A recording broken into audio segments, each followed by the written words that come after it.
нэг ийм асуулт байна. Бүрэлдэхүүний тухай хууль бүтцийн тухай хууль орж ирэх юм болов уу?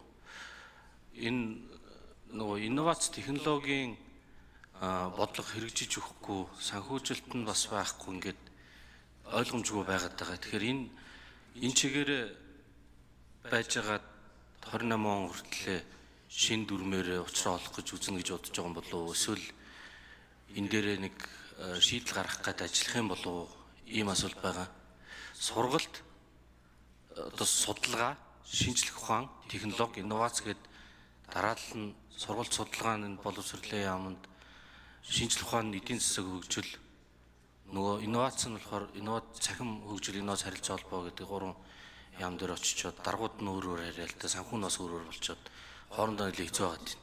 Тэгээ хүлээлт байгаад байгаа. Тэгэхээр нэгэн тогтцсон бүтцгээд эцээ хүртэл явах чинь үү? Эсвэл энэ дээр ажиллах бодол байгаа болов бүтцийн тухай хууль орж ирэх юм болов уу? Ийм асуулт байна.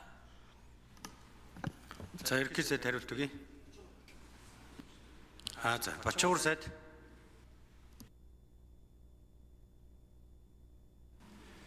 Ер нь бол таас мэдж байгаа мэдээлэл технологи үйлдвэрлэлийг дэмжих тухай хууль дээр л гацаад байгаа шүү дээ.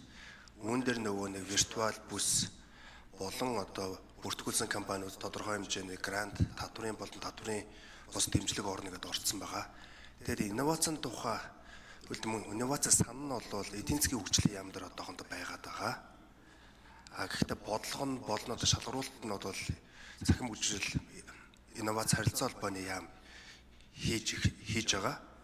Мөн цаашаа хариулахад тэр виртуал бүсийн тухай журам яамд одоо боловсруулагдчих байгаа юм байна лээ. Арай батлагдаагүй. Тэгэхээр энэ журмаа ямар ч гэсэн маш түргэн хугацаанд батлаад үүнд нөгөө мэдээлэл технологийн компаниуд нь бүртгээд тэгээд татврын болон татврын бус дэмжлэг мөн одоо грант эдрийг олгох гэм энэ ажлыг одоо маш шуурхай хийнэ гэж танд хариулъя. За Золжор гишүүн тодруулж сууя. Саяны Бачуур сайд мэдээлэл технологийн талаар ярьлаа. Тэр доо санал нэг байгаа. Цаана бас өөр юмнууд байгаа. Тэн жишээлбэл хөдөө аж ахуйн сургуулийн хашаан дотор байдаг хоёр хүрээлэн эдийн засаг хөгжлийн яамд хариалагдах болсноороо удирдлагын тэндээсээ домлогддог төсөв нь өөр. Тэгээд судалгаа, сургалт, шинжлэх ухаан гэдэг юм явуулахын тулд нөгөө сургууль нь дахиад шинээр хүрээлэн байгуулах хуу гэж бодоод төлөвлөд явж байгаа. Нэг жишээ. Тэгэхээр иймэрхүү юмнууд ингээд бусад их сургуулиуд юмнууд дээр бол бас байгаад байна.